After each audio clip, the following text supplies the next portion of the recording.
Rebekah, why are you running for the House as a Green Party member? The reason I'm running for the House of Representatives is to represent the people of the 3rd District with values that have not been represented by the Republican Party, which has held that seat for so many years, and which have not been effectively represented by the Democratic candidates who've challenged that seat. In particular, I want to speak more about the environmental crisis than I've heard any Republican or Democratic candidate speak that has held or ran for that seat.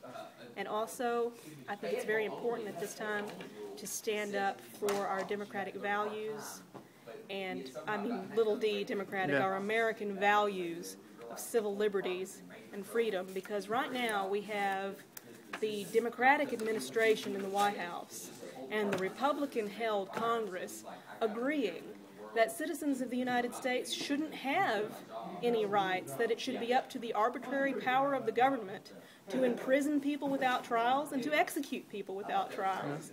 If those are the stated positions of the people we have in office, clearly it's time for a change. And you'd rather do this as a Green Party member than as a Democratic member party gadfly, somebody who's trying to move that party toward a different direction? Well, you know, I think losing in the Democratic primaries to the pre-picked Democratic candidates who are going to take the status quo positions is not going to move the Democratic Party to the left nearly as quickly as having competition for those votes at a general election. And I think from that point of view, working from the Green Party has a practical benefit in that way.